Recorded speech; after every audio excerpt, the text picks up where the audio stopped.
Ici, on se trouve à Oulx, près de la frontière avec la France. Je fais partie du groupe de personnes qui, depuis 3 ans, dédient un peu de leur temps à l'accueil des personnes qui arrivent sur notre territoire. Cette vallée représente un passage vers la France parce que nous avons 3 passages possibles. Donc on a beaucoup d'arrivées tous les jours, tous les soirs, toutes les nuits. Ici nous sommes au refuge. C'est un refuge qui est géré par une fondation privée. Nous avons une capacité de 60 lits et la possibilité de donner à manger, de donner des vêtements pour la montagne parce que les gens qui arrivent sont souvent très mal équipés. Donc nous donnons des bottes pour la neige, des gants, des bonnets, des vestes de neige, des pantalons de neige, même aux enfants. Avec Médecins du Monde, on a un véhicule qui est sérigraphié.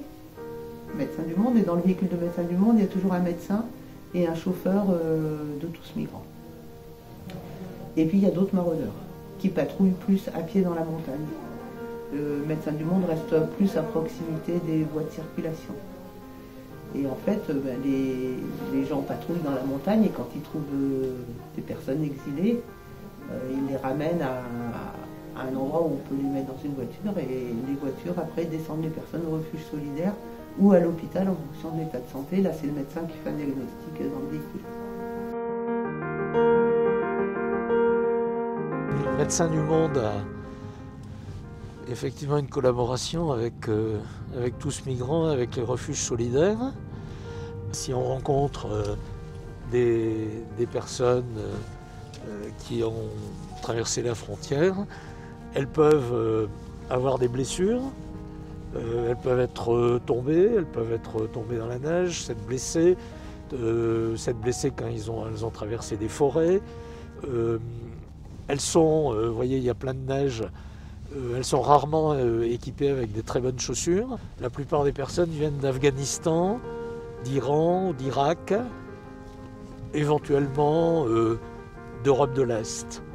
Elles ont eu un parcours aussi très long et très difficile, souvent passant par la Turquie, par la Grèce, par des camps en Grèce. Les Afghans qui vivent dans la montagne sont des gens qui sont bien plus aguerris au danger de la montagne que des Africains de l'Ouest, par exemple, qui n'ont jamais vu la neige.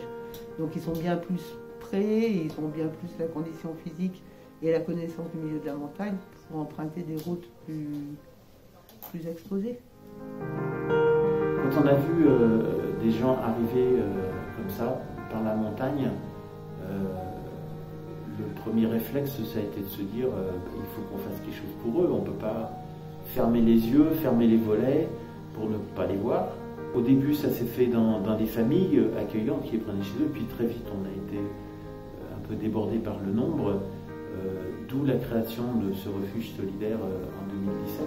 Le refuge, c'est une ancienne caserne des CRS. Nous, notre focus principal, c'est l'accueil d'urgence. C'est s'assurer que tout le monde est à lit, que tout le monde est à manger et que tout le monde puisse avoir les infos pour repartir.